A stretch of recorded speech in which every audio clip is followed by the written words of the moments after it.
여러분, 병원에 가서 진찰받을 때를 한번 좀 구체적으로 떠올려 보세요. 의사 선생님이 보통 묻잖아요. 지금 느끼는 통증이 1에서 10까지 중에 어느 정도인가요? 하고요. 네, 아주 익숙한 질문이죠. 저도 얼마 전에 병원 갔을 때 똑같은 질문을 들었거든요. 그렇죠. 우리는 이런 순간에 뭔가 되게 정확하고 눈에 딱 보이는 측정을 기대합니다. 뭐 다리뼈가 부러졌다면 엑스레이 필름 위에 그 삐뚤어진 하얀 선이 탁 선명하게 찍힐 거고요. 맞아요. 그러면 의사는 펜 끝으로 딱 그 부분을 가리키면서 아, 여기가 부러졌네요. 이래서 아픈 겁니다. 이렇게 아주 명쾌하게 진단을 내려주겠죠. 네, 아주 이분법적이고 깔끔한 세계죠. 아프냐, 안 아프냐, 질병이 있냐, 없냐, 이런 명확한 세계에서는 사실 우리가 좀 안도감을 느끼거든요. 고통의 정체를 눈으로 딱 확인할 수 있으니까요. 맞습니다. 그런데 인간의 내면으로 들어가면 얘기가 완전히 달라지죠. 특히 깊은 정신적인 고통이나 어떤 실존적인 붕괴의 영역으로 한 걸음만 들어가 보면 어떨까요? 아, 갑자기 그 엑스레이 기계 전원이 그냥 착 꺼져버리는 느낌일 겁니다.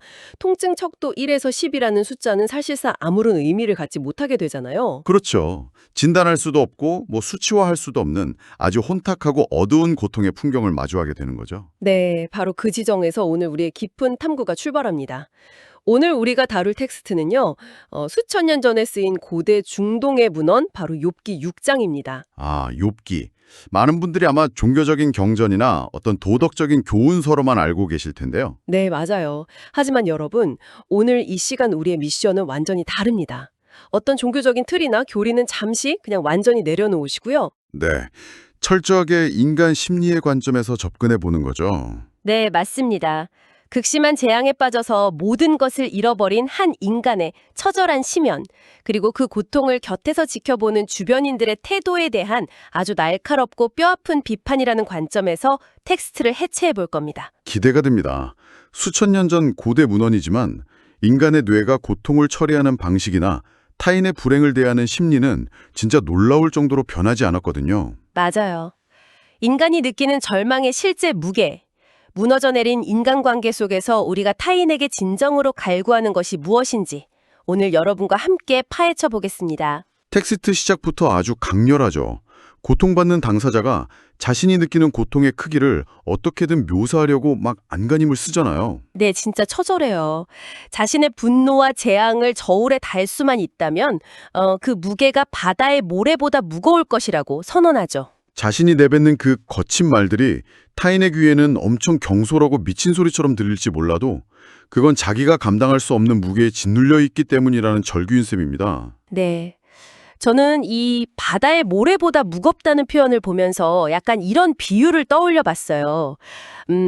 눈에 보이지 않는 투명한 배낭이 하나 있는 거예요. 아, 투명한 배낭이요? 어떤 의미죠? 그 배낭 안에 물을 잔뜩 머금은 아주 묵직하고 축축한 모래가 가득 차 있는 거죠.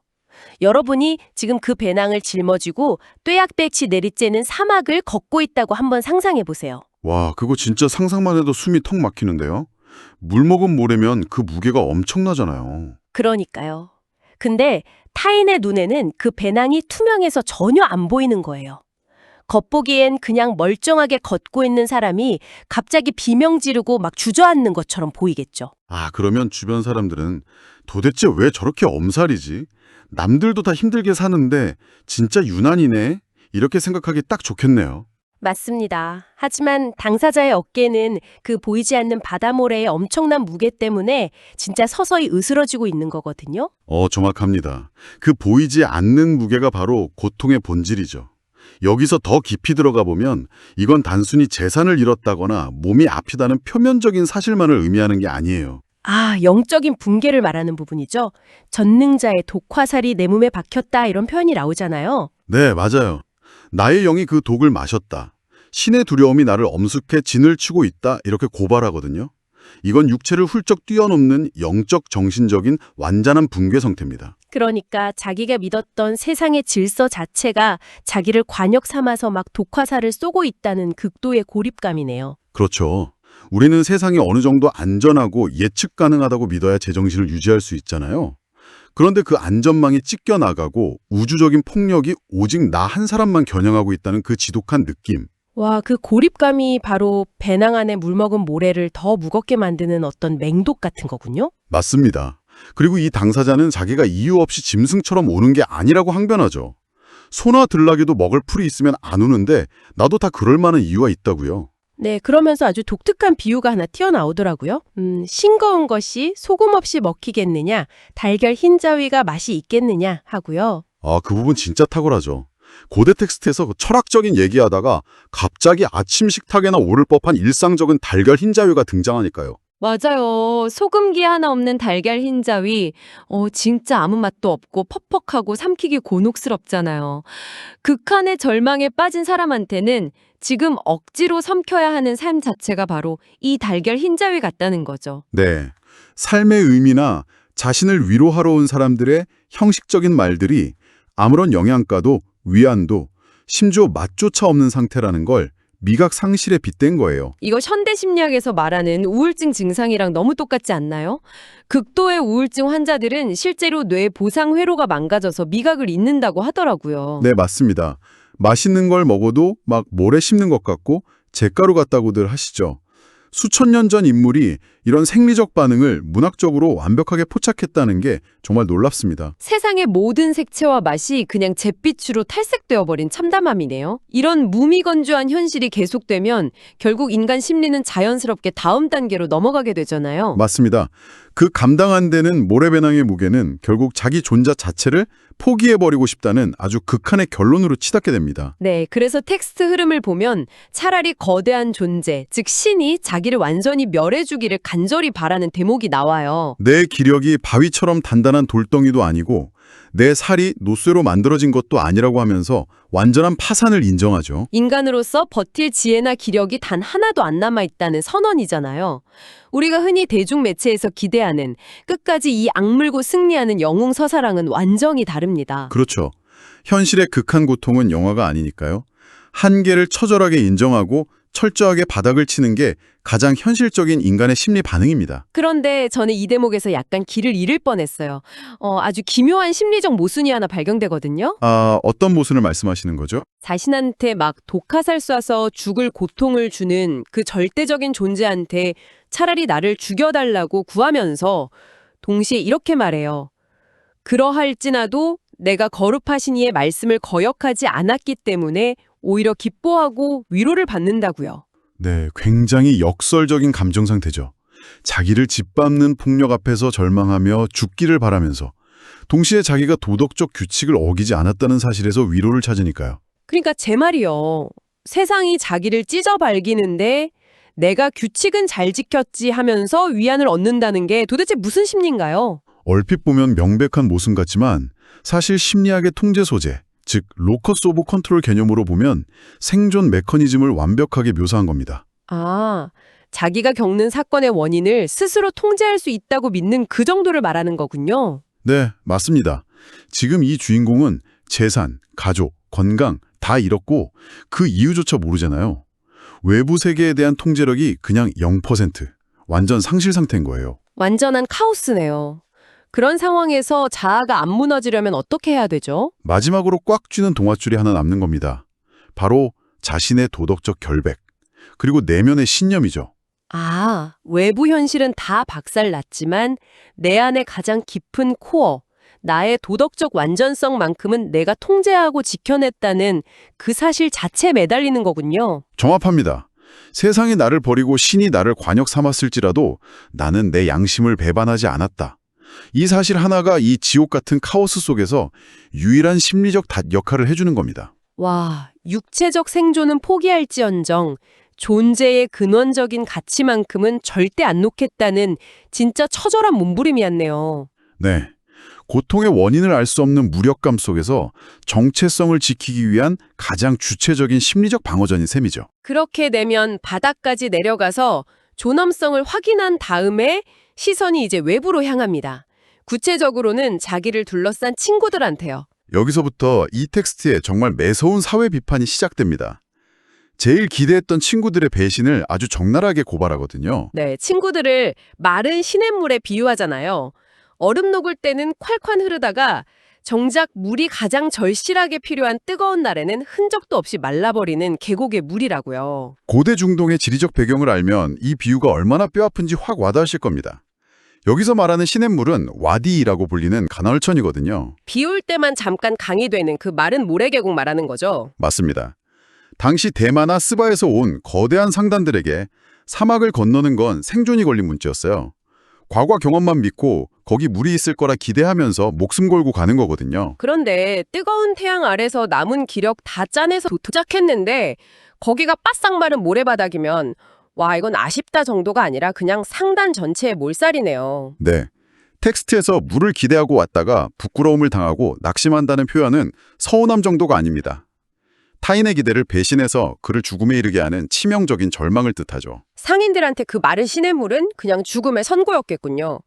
저는 이 비유 보면서 현대사회에서 흔한 독성 긍정, 그러니까 톡식 포지티비티의 폭력상이 딱 떠올랐어요. 아, 정말 목마르고 위급할 때 던지는 그 뻔한 긍정의 말들 말이죠. 네, 우리가 진짜 숨막혀 죽을 것 같은 인생 위기가 올 때 평소에 무조건 내 편이야 하던 친구들 찾아가잖아요. 그런데 막상 내 끔찍한 현실을 마주하면 친구들이 공감 대신에 다 잘 될 거야. 시간 지나면 잊혀져. 너보다 힘든 사람 많아 이러잖아요. 바로 그겁니다. 그런 뻔하고 얄팍한 조언들이 사막 한가운데서 만난 마른 개구리랑 똑같아요. 타는 목을 축여줄 진정한 연대가 있을 줄 알았는데 막상 가보니 공허한 모래바람만 날리는 위선적인 말들 뿐인 거죠. 차라리 처음부터 기대를 안 했으면 몰라도 이런 가짜 우정은 사람을 엄청난 배신감과 철저한 고립 속으로 밀어넣습니다. 그렇다면 전문가님, 우리는 여기서 왜 친구들이 굳이 그런 반응을 보이는지 심리를 좀 파헤쳐봐야 할 것 같아요. 텍스트에서는 너희가 두려운 일을 보자 겁을 먹었다고 하거든요. 아주 핵심적인 질문입니다. 인간한테는 공정한 세상 가설이라는 인지적 편향이 있어요. 착한 사람은 복받고 나쁜 사람은 벌받는다고 믿어야 세상이 좀 안전하게 느껴지는 그거요. 맞습니다. 그런데 내 친구가 아무 잘못 없이 끔찍한 고통을 겪고 있어요. 이 현실을 그대로 인정해버리면 나한테도 오늘 갑자기 저런 불행이 닥칠 수 있다는 공포를 마주해야 합니다. 아, 그래서 친구들은 자기 마음의 안정을 지키려고 방어 기제를 작동시키는 거군요. 네가 뭔가 잘못해서 그런 걸 거야. 긍정적으로 태도를 고쳐봐. 이렇게요. 네, 위로하는 척하면서 사실은 자기들의 안전한 세계관이 무너지는 걸 막으려고 피해자한테 원인을 떠넘기는 이기적인 행동이죠. 와, 진짜 소름 돋네요. 공감하는 척 던지는 긍정의 말들이 결국 자기를 보호하려는 이기적인 방패였다니요. 친구들은 욥을 위해 온 게 아니라 자기들 두려움 달래려고 온 거네요. 그래서 이런 치명적인 배신감을 깨달은 당사자도 마침내 분노를 폭발시킵니다. 내가 언제 너희한테 재물 달라고 했냐, 적들한테서 구해달라고 했냐 하고 반문하죠. 물리적인 돈이나 해결책을 원한 게 아니라는 거죠. 그가 진짜 갈구했던 건 자기 허물을 깨닫게 해줄 진실한 가르침, 즉 고통의 의미를 함께 고민해주는 진짜 연대였는데 말이에요. 하지만 친구들은 소망이 끊어진 자의 절규를 그저 쓸데없는 바람소리 취급하며 무시해버렸습니다. 네, 여기서 제가 전체 텍스트 중에 가장 압도당했던 문장이 나옵니다. 옳은 말은 어찌 그리 유력한지.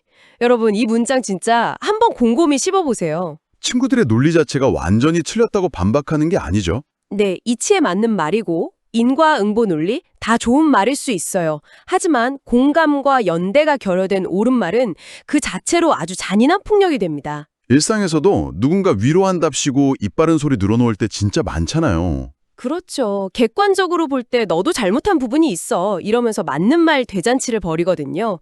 근데 정작 피토하며 쓰러진 사람 심장에 꽂히는 건 그 차갑고 정교하게 다듬어진 옳은 말의 칼날들입니다. 인간관계의 가장 아픈 진실을 폭로하는 대목이네요.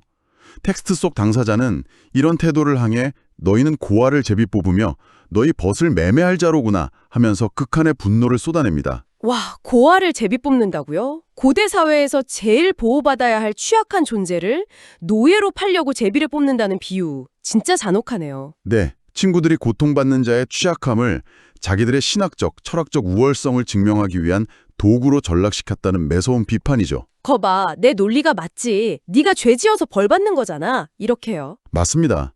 친구라는 가면을 쓰고 다가와서 결국 자기들 알량한 자존심 채우려고 타인의 고통을 헐값에 팔아넘긴다는 선언입니다. 우리는 여기서 뼈아픈 질문을 던지게 되죠. 누군가의 곁에서 판단하는 재판관입니까? 아니면 함께 아파해주는 동반자입니까? 벗을 매매하는 자들. 진짜 단어 하나하나가 서슬퍼런 빗으로 꽂힙니다. 마지막에 고통받는 당사자는 도망치지 않고 그 가짜 위로자들을 똑바로 대면하잖아요. 내 미각이 거짓을 분별할 수 없겠느냐 하면서요. 극심한 고통 속에서도 진짠 위로와 가짜 위로를 분별할 수 있는 미각을 아직 잃지 않았다는 아주 당당한 선언입니다. 소금 없는 달걀 흰자위처럼 맛없고 폭력적인 조언과 진짜 진실 사이의 차이를 나는 혀끝으로 분명하게 맛보고 분별할 수 있다고요. 수동적인 피해자에서 주체적인 저항자로 완전히 전환되는 순간이죠.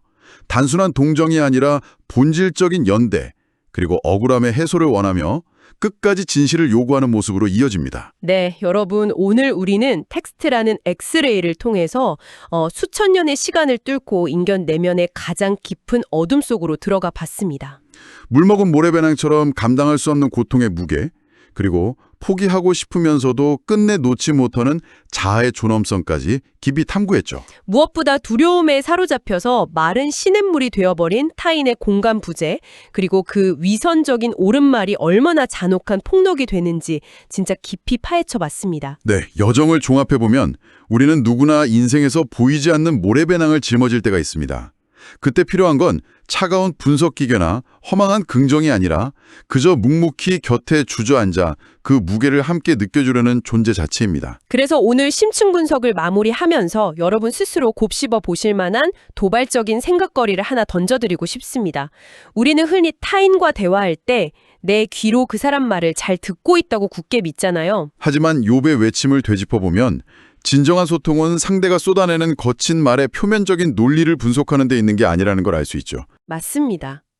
만약 오늘이나 내일 누군가 여러분에게 막 도무지 이해할 수 없는 억지와 분노, 원망을 쏟아낸다면 왜 저렇게 무례하고 꼬여있지? 하고 재판관처럼 판단하기 전에 아주 잠시만 멈춰보시기 바랍니다. 혹시 상대방이 내뿜는 그 거친 말 이면에 남들 눈에는 안 보이지만 지금 그 사람 영혼 깊은 곳에 꽂혀서 퍼져가고 있는 지독한 독화살이 있는 건 아닐까요? 네, 진정한 듣기란 바로 그 뾰족한 말의 이면에 숨겨진 보이지 않는 맹독의 고통을 발견하고 상상해내는 능력이 아닐지 생각해보게 됩니다. 오늘 준비한 심층 분석은 여기까지입니다. 여러분의 곁에는 지금 어떤 시냇물이 흐르고 있습니까?